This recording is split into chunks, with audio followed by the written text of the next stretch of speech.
হারামজাদা,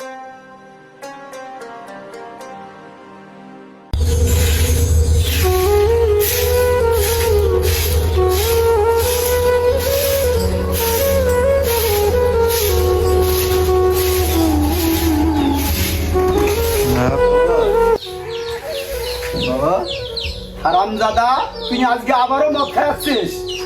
তোর বড় ভাই যদি শুনতে পারে আর দেখতে পারে তোর আজকে কি অবস্থা হবে তা জানিস? আমি আমার বাপের টাকা দিয়ে মদ খাই, কার কি? হ্যাঁ, তোর বাপ কেটা?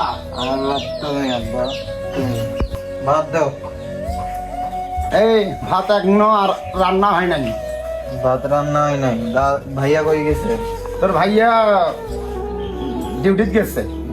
গেছে? হ্যাঁ। তাহলে টাকা দাও, মদ খাবো আমি। ভাত নাই তাই কি আছে, আমার মদ হতে হবে। দাও টাকা দাও, দাও টাকা দাও, দাও টাকা দাও। আমার বাজারে যে মদ খাবো, টাকা দাও। এ বাবা, এই চল চল। না আমি না, যাবো তুই চল না। না, না, না, চল, চল না। না, না, না। বাবা কাল গেলাম আমি। যা বাবা। বাবা ভাই কই, তারপর একটু দেখা করি যাই। বাবা, তোর ভাই ছুটি আছে বাবা? তুমি তো সবসময় বলো যে ছুটি আছে, রাত্রে ঘুমাই। তারপর একটু কি আজকে দেখা করবো? করি। চাংলা বাংলা মানুষ ছুটি আছে বাবা। যা, তুই যা। তারপর একটু দেখা করি যাই। থাক বাবা, থাকবে এখন আর টাইম নেই বাবা। তারপর তোমার আদর সন্তানকে তারপর একটু দেখা করি যাই। যা বাবা, তুই যা। ওই না অনেক আত্মীয় আসি ঘুম মারছে এতে আর সমস্যা বাবা। তুমি তো প্রত্যেকদিন এই কথাই বলো, আজকে ডাকো আমি দেখা করি যাই। আমার দেরি হয়ে যা বাবা, কি করবো? তোর ছোট ভাই না, এনে ঘুম পারবো বাবা। যা, যা। এটা ঘুম পাড়ে একটু ডাকো, দেখা করি না যাই। বাবা রে, কি কম বাবা, যা তুই তো। ডাকো ডাকো ডাকো। বাবা আজো, আজো, বাবা আজো, আজো।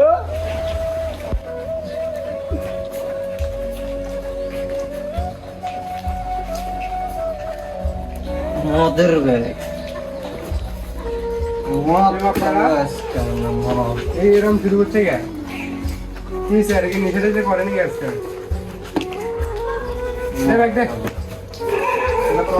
এই তোমার আদরের সন্তান। এই দিন দেখার জন্য আমি যে এত কষ্ট করে মানুষ করছি।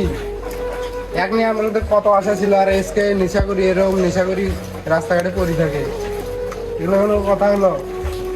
ওটার জন্য আমি মাঠে ঘাটে রাস্তায় সব জায়গায় কাজ করছি, রাজমিস্ত্রি কাজ করছি, ড্রেনে সব গুলো পরিষ্কার করছি। এই দিন দেখার জন্য আমি ওকে এত মানুষ করছি। করি নাই আমি ওর জন্য।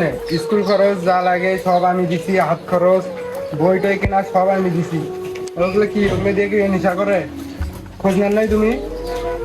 তোমার কি ছোটবেলার কথা মনে পড়ে? কত আশা ছিল যে একসাথে বেড়াইছি, কত আশা ছিল ওকে আমি ডাক্তার বানাবো, ইঞ্জিনিয়ার বানাবো।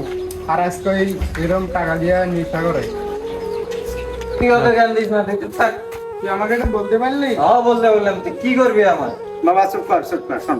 এই শোন, তো এত কষ্ট করি ওরা মানুষ করছে, এ মুই কিছুই করব নাই। তোর বড় ভাই তোকে এত টাকা পয়সা খরচ করছে বাবা, তোর পেছনে কি না করছে ক? তাক তুই এইভাবে কথা কর? না, আমার জমির ভাগ লাগবে, আমার জমির ভাগ লাগবে। যা বাবু, যা তুই যা। আমার জমির ভাগ লাগবে।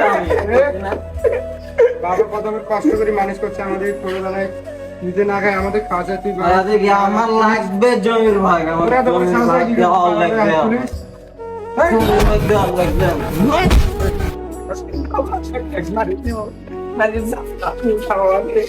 তুই আমার মারলে, তুই আমার মারলে, আমার আজকে জমির ভাগ লাগবে।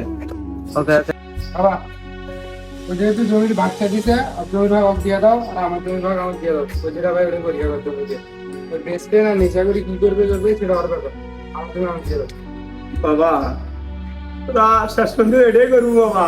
বাবা তোরা শেষ শেষ এটাই করবো, এলে যদি তোরা করলু নে ভাগ করিনি, ভালো কথা বাবা। মুই এখন জানবো রে বাবা, মোর তো যাওয়ার কোনো জায়গা নেই বাবা রে। সেটা আমার দেখার বিষয় নেই। ওই যেরকম মুই তোদের বুকের দিকে দেখি আসলো, তুই এখন পুষে যান মোরা আর কোনো নেও বাবা। তোরা যদি তাও খুশি থাকে, মোর কোনো দুঃখ নাই। ওর সাথে আমি আর থাকতে পারবো না। তোর থাকার দরকার নাই, আমাকে আজকে জমির ভাগ করে দেওয়া, আমি আল্লাহ করে দেবো। বাবা তুমি যাও, তোরা 7 দিন থাকো, সব কিছু ভাগ করে দেবো, একটু ছুবো না, আমার কোনো দরকার নাই বাবা, যাও তাও তোরা সুখী করি, রাতের মতো যেন জমি ওটাই করবো বাবা। আমার লাইফে আমার জমির ভাগ দিয়া তোমরা কি করবেন করেন। হায় রে সন্তান, আজকে তোরা দুটা ভাই কত কষ্ট করে মানুষ করলাম, তোরা দুইজন সুন্দর করে চলবু, আস্থা না করিয়া তোরা এইভাবে দুইজন দুই দিকে ভাগাভাগি হয়ে গেলু, যাবু তোরা, তুইও শেষ হবু, এইও তো শেষ হয়ে যাবে, মুই মোগো এই কষ্ট গুলো বুঝলে দেখের বাবা নো, মরে গাড়ি বাঁচি থাকাচ্ছে মরাই সবচেয়ে ভালো, মরে ভালো লাগছে। আল্লাহ